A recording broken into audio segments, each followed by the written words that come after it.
உங்களுக்கு நிம்மதி உண்டாகுவதாக. தேவனுடைய இரக்கங்கள் அதிகமாவதாக.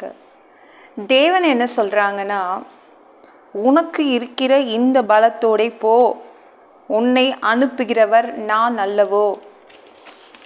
உங்களுக்கு என்ன இருக்குதோ அது போதும், அதோடு உங்கள் வேலை செய்யுங்க, அதோடு நீங்கள் வெற்றி பெறுவீங்கன்னு தேவன் சொல்கிறாங்க.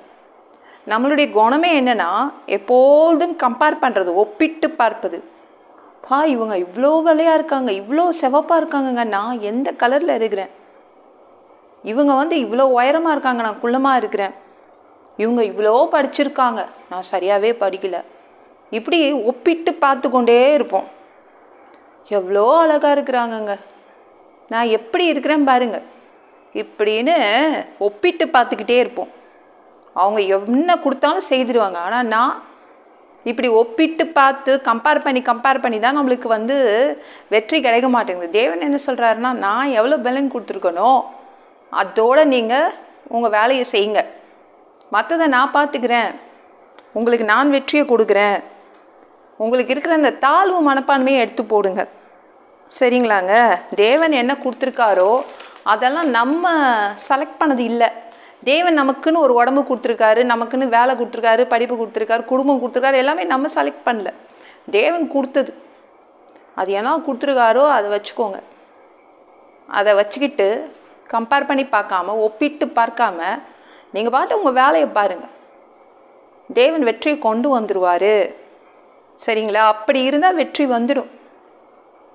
அவர் கொடுத்த எவ்வளோ கொஞ்சம் பலன் கொடுத்தாரோ அதை வச்சு வாழ்ந்துக்கலாம், அதில் வெற்றி கிடைக்கும், ஜெயிப்பீங்க, கண்டிப்பாக ஜெயிப்பீங்க. நம்ம கண்கள் ஃபுல்லாகவே தேவன் மேலே பதியணும்.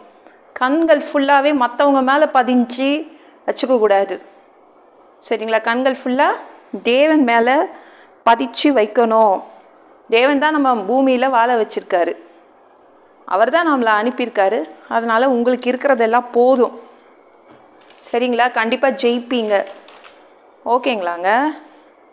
நம்ம தாவீது பயங்கரமான பெரிய வெற்றி கிடச்சிச்சு.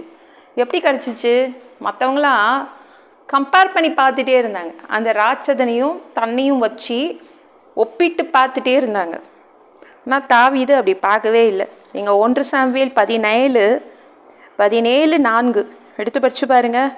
அப்பொழுது தூரானாகிய கோலியாத் என்னும் பேர் உள்ள ஒரு வீரன் பெலிஸ்தரின் பாளையத்தில் இருந்து புறப்பட்டு வந்து நடுவே நிற்பான். அவன் உயரம் 6 முழமும் 1 ஜானுமாம். எல்லாரும் உயரத்தை கம்பேர் பண்ணி பார்த்தாங்க. இந்த ராட்சதனுடைய உயரத்தை பாருங்கன்னு. ஆனால் தாவீது உயரத்தை பார்க்கல. ராட்சதனுடைய உயரம் எவ்வளோ? 6 முழமும் 1 ஜானுமும். எப்படி நம்ம இதை கணிப்பது? 1 முழம் பூ வாங்குவோம்ல, 3-4 முழம், 6 முழம் பூவை வாங்கி நிறுத்தி வச்சு பாருங்க, 6 முழமும் 1 ஜானும் அந்த அளவு உயரத்தில் இருந்தாங்க.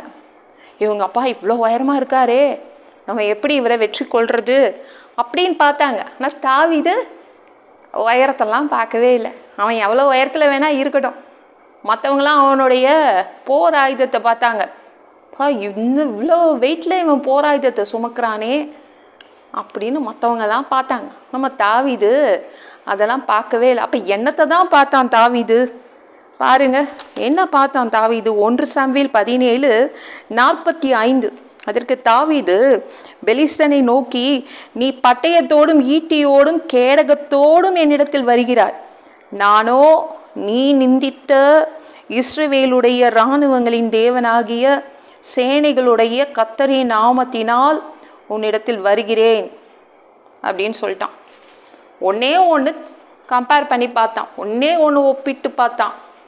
ஏதோ ஒப்பிட்டு பார்த்தான், எனக்குள்ள தேவன் இருக்க, நான் தேவனோட பேரால் வரேன், நீ எப்படி வர? வெயிட்டான பயங்கர எடை உள்ள ஆயுதங்களோடு வர, நான் அப்படி வரல அப்படின்னு அது ஒன்றை ஒப்பிட்டு பார்த்தான். நம்ம கூட தேவன் இருக்காரா, பெரிய பெரிய வெற்றி கிடைக்கும். கொஞ்சம் கூட நினச்சி பார்க்கலாம். அவன் கையில் கவன்கள் இருந்துச்சு, அது மட்டும்தான் அவனுடைய பலன்.